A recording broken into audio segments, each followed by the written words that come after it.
우리는 모두 이 땅을 나그네로 살아갑니다. 우리 이 땅을 영원히 살아갈 사람이 없고 우리는 언젠가 본향인 하나님의 나라에 돌아갈 사람들입니다. 그렇다고 해서 본향을 소망한다고 해서 우리 중 누구 하나 지금 삶을 무시할 수 있는 사람은 없습니다. 그리고 이 삶의 여정 가운데 우리는 믿음과 우리의 삶을 지키기 위해 날마다 노력하고 기도하고 애쓰고 있습니다. 그런데 참으로 안타까운 것은 우리의 여정이 길기 때문에 그 길 위에서 시험이, 유혹이 끊이지 않는다는 사실입니다. 우리에게는 정말로 믿음을 잘 지킬 수 있는 지혜가 필요합니다. 오늘 본문은요, 예레미야가 바벨론의 포로로 잡혀간 사람들에게 직접 쓴 편지입니다. 이 편지 속에는 하나님의 뜻이 분명히 담겨 있어요. 하나님의 뜻은 이 포로들을 70년간 그 땅에서 살게 하는 것이에요. 근데 만약에 이 포로로 붙잡혀간 사람들이 거짓 선지자의 예언을 따라 야, 우리 2년만 더 기다리면 돌아올 수 있을 것이야. 야, 우리 2년만 더 버티면 어떻게든 될 거야. 이 말을 찰떡같이 믿었다면 이 포로들이 어떻게 됐을까요? 포로로 잡혀간 그곳에서 현실을 적응하지 못하고 어찌 되었든 죽이 되었든 밥이 되었든 2년만 살아보자 이런 생각으로 지냈을 겁니다. 결국 2년만 살아보자라는 심정으로 그 바벨론 땅을 지낸다면은 무너질 수밖에 없는 거죠. 시간이 2년이 아니라 70년이라는 시간을 버텨야 했기 때문입니다. 예레미야는 이 백성들이 그 70년이라는 시간을 누구보다도 잘 버티기를 바랬습니다. 중도에 포기하지 않고 중도에 쓸려나가지 않고 하나님의 사람으로서 잘 붙들리고 회복되어서 그 다음 세대 또 그 다음 세대에는 약속의 땅으로 다시 돌아오기를 바랬습니다. 이런 의미에서 예레미야는 하나님의 말씀을 받아 70년의 포로 생활하는 사람들에게 세 가지 지혜의 말씀을 전해줍니다. 여러분, 이게 평행하고 있습니다. 바벨론 사람들은 70년간 포로로 붙잡혀 가 있지만 우리는 70년에서 80년이라는 세월 동안 이 땅에서 하나님께서 살게 하셨습니다. 우리의 고향이 아닌 이 땅에서 우리는 살고 있습니다. 그리고 믿는 모든 자들의 본향에 돌아가게 돼 있습니다. 그렇다면은 예레미야가 포로된 사람들에게 준 이 지혜의 말씀이 이 땅에서 우리가 포로로 살아가는, 그러나 이 땅에서 우리가 자유민으로 살아가면서 본향을 기대하는 우리에게 똑같이 적용되는 말씀인 줄 믿습니다. 첫 번째 지혜입니다. 삶에 충실하라입니다. 하나님께서는 포로된 백성에게 말씀하십니다. 너희는 집을 짓고 거기에 살며 밭을 만들고 그 열매를 먹으라. 29장 5절의 말씀입니다. 이건 단순히 버티라는 말이 아니죠.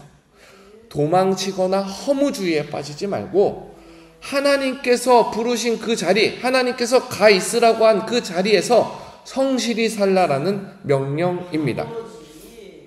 우리가 본향을 사모한다고 해서, 우리가 천국을 사모한다고 해서 이 땅에서 아무 거 안 하는 거 아니잖아요. 이 땅에서 기도만 하는 거 아니잖아요.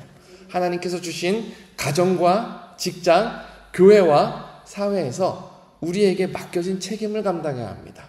집을 짓고 텃밭을 가꾸어야 하는 것이 아이러니하게도 정말로 본향을 사모하는 사람의 삶이라는 것입니다. 그것이 바로 우리에게 주신 믿음의 삶입니다. 그리고 하나님께서는 믿음의 삶을 사는 사람들에게 특별한 축복의 말씀을 주셔요. 6절을 읽어드립니다. 아내를 맞이하여 자녀를 낳으며 너희 아들이 아내를 맞이하며 너희 딸들이 남편을 맞아 그들로 자녀를 낳게 하여 너희가 거기에서 번성하고 줄어들지 아니하게 하라. 여러분, 사람들은요 바벨론에 붙잡혀간 걸 뭐라고 생각한다 그랬죠? 심판이라고만 생각한다 해요. 근데 이 말씀 가운데 굉장한 하나님의 약속이 담겨 있습니다. 하나님은 포로로 잡혀간 그 땅에서조차 번성하게 하시겠다. 번성하게 하고 줄어들지 아니하게 하라는 이 말씀을 명령과 축복이 섞인 말씀을 함께 주십니다. 아담과 하와를 창조하셨을 때 하나님 무슨 축복을 주셨습니까? 생육하고 번성하라. 또한 애굽에서 종살이하는 이스라엘 사람들에게 하나님 무슨 축복을 주셨습니까? 번성하는데 애굽 사람들이 감당을 하지 못할 정도로 번성하게 하셨습니다. 바벨론은 심판의 땅임과 동시에 새로운 은혜의 시작의 땅임을 우리는 분명히 알 수 있습니다.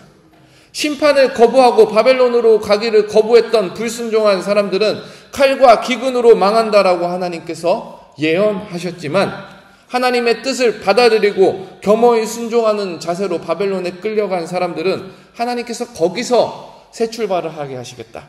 거기서 언약의 씨를 남게 하시겠다라고 말씀하십니다. 여러분, 이 약속의 원리가 우리에게 동일하게 적용됩니다. 우리를 이 땅에 살아가게 하신 하나님은 우리를 여기에서 홀로 내버려 두시지 않습니다. 임마누엘의 하나님께서 우리와 함께 하시며 우리의 아픔을 아시고 우리의 필요를 때에 따라 채우십니다. 그리고 우리의 앞에 가시면서 싸우시는 분이 바로 우리의 살아계신 하나님이십니다. 그러므로 우리가 하나님 없는 사람들처럼 사는 것이 아니라 하나님과 동행하는 사람으로서 이 땅에서 우리가 충실하게 살아야 되는 줄 믿습니다. 우리 삶의 자리에서의 성실과 인내가 바로 우리의 믿음의 진실을 표현한다라는 사실입니다. 두 번째로 우리에게 주신 말씀은 이 땅을 위해, 이 세상을 위해 기도하라는 말씀입니다. 우리 7절에 한번 같이 읽어보겠습니다. 7절입니다. 시작. 너희는 내가 사로잡혀 가게 한 그 성읍의 평안을 구하고 그를 위하여 여호와께 기도하라. 이는 그 성읍이 평안함으로 너희도 평안이 것임이라. 아멘. 참 하나님께서 이스라엘 포로로 잡혀간 이스라엘에게 바벨론을 위해서 기도하라고 말씀하시죠. 바벨론을 위해서. 그러나 이 명령은 쉽지 않은 거예요. 인간적으로 생각해 봤을 때. 바벨론 원수와 같은 나라입니다. 고향을 짓밟고 백성들을 종으로 사로잡아서 가는 거예요. 그러니까 그 원수 같은 땅과 그 원수 같은 사람들을 위해서 기도하는 것은 인간적으로 내키지는 않는 거예요. 근데 하나님께서는 그 땅을 위하여 샬롬, 평안을 위해서 기도하라는 겁니다. 여러분, 우리는 여기서 무엇이 정말 평안인가를 생각해 볼 필요가 있습니다. 정치적으로 안녕하고 경제적으로 번영하고 이런 것도 우리가 평안이라고 생각할 수 있는데 하나님께서 말씀하시는 진짜 평안은 무엇일까? 바벨론 땅에도 하나님의 뜻이 이루어지는 것이 바로 진짜 평안입니다. 바벨론 땅에도 하나님의 통치가 이루어지는 것이 하나님의 뜻입니다.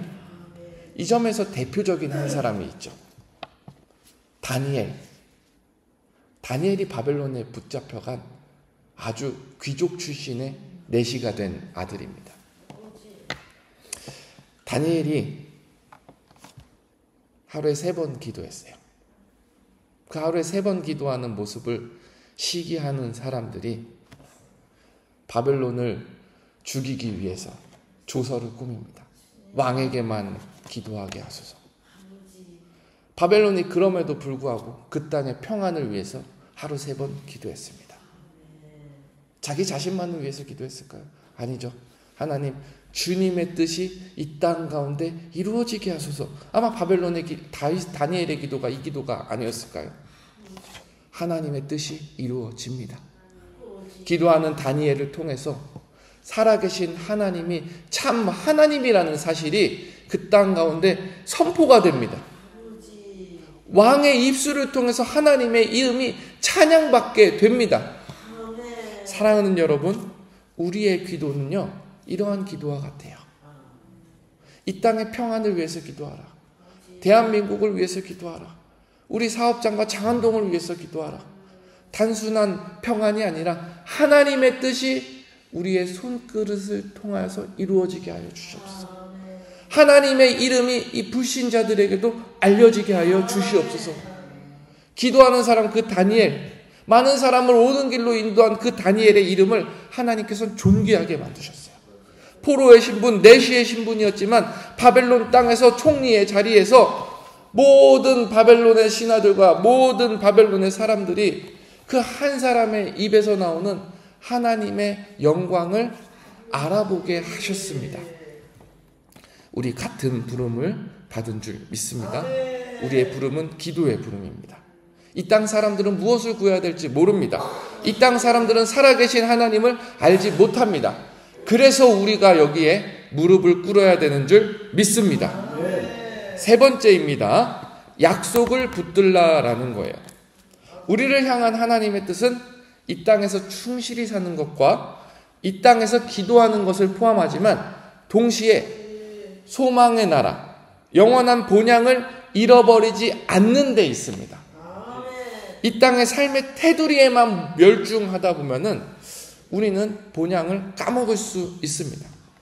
그래서 우리는 날마다 본향을 되새기면서 약속을 붙들어야 합니다. 지금까지 예레미야가 전한 메시지도 두 가지였죠. 포로로 잡혀간 바벨론에서 충실하게 살아라. 그리고 그 성읍에서 평안을 위해 기도하라. 이제 예레미야가 말합니다. 거짓 예언에 사로잡히지 말고 하나님의 약속을 반드시 붙들어야 한다.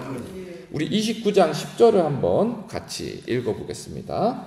10절입니다. 시작. 여호와께서 이와 같이 말씀하시니라. 바벨론에서 70년이 차면 내가 너희를 돌보고 나의 선한 말을 너희에게 성취하여 너희를 이곳으로 돌아오게 하리라. 여기서 저는 두 가지 단어를 굉장히 중요하게 봅니다. 70년이 차면, 때가 차면 나의 선한 말을 너희에게 성취하여. 하나님께서는 때가 차면은 돌아오게 하신다라는 거예요. 하나님께서는 때가 차면은 약속의 말씀을 통해 예수 그리스도가 이 땅에 임하게 하신다 하였고 그것을 성취하셨습니다. 같은 약속의 말씀이 또 있습니다. 하나님께서는 때가 차면은 다시 오실 예수님을 이 땅에 보내실 것입니다. 이것이 바로 우리의 약속의 말씀입니다. 우리의 삶이 그래서 하나님의 정해진 때를 기다리는 삶이어야 합니다. 우리는 언젠가 본향으로 돌아가요. 우리는 언젠가 그 본향에서 영원의 삶을 누릴 것입니다. 그러므로 바벨론의 시간을 재앙으로 생각하는 것이 아니라 약속의 시간을 기다리고 결국 구원을 경험하는 시간이 되어야 합니다. 너무나도 그 뒤에 은혜로운 말씀들이 나옵니다. 11절에 여호와의 말씀이니라. 너희를 향한 나의 생각은 내가 아나니 평안이요 재앙이 아니니라. 너희에게 미래와 희망을 주는 것이니라. 14절에 이것은 여호와의 말씀이니라. 나는 너희를 만날 것이며 너희를 포로된 중에서 다시 돌아오게 하되 내가 쫓아보내었던 나라들과 모든 곳에서 모아 사로잡혀 떠났던 그곳으로 돌아오게 하리라. 이것은 여호와의 말씀이니라. 여러분, 하나님이 우리를 향한 뜻을 분명히 밝혀주십니다. 평안입니다. 재앙이 아닙니다. 하나님께서 우리를 향하신 뜻은 하나님께로 돌아오는 우리가 되게 하시겠다. 붙들린 자들이 되게 하시겠다라는 말씀입니다. 말씀을 정리합니다. 본향을 소망하는 삶은 도피가 아닙니다. 부정이 아닙니다. 우리에게 주어진 이 생활에 충실한 삶입니다. 상황이 아니라 하나님의 약속에 소망을 두며 이 땅을 무시하지 않고 오히려 이 땅 가운데 하나님의 뜻이 이루어지기를 소망하며 기도하는 우리가 되기를 소망합니다. 우리는 하나님의 대사입니다. 그냥 될 대로 살아가는 것이 아니라 이 땅에서 빛과 소금 되어 주님의 뜻을 전하며 살아갈 때에 하나님께서 믿는 우리를 번성하게 하시고 믿는 우리 가운데 평안을 주시며 믿는 우리 가운데 소망을 끝까지 이루게 하실 줄 믿습니다. 우리 함께 기도하겠습니다.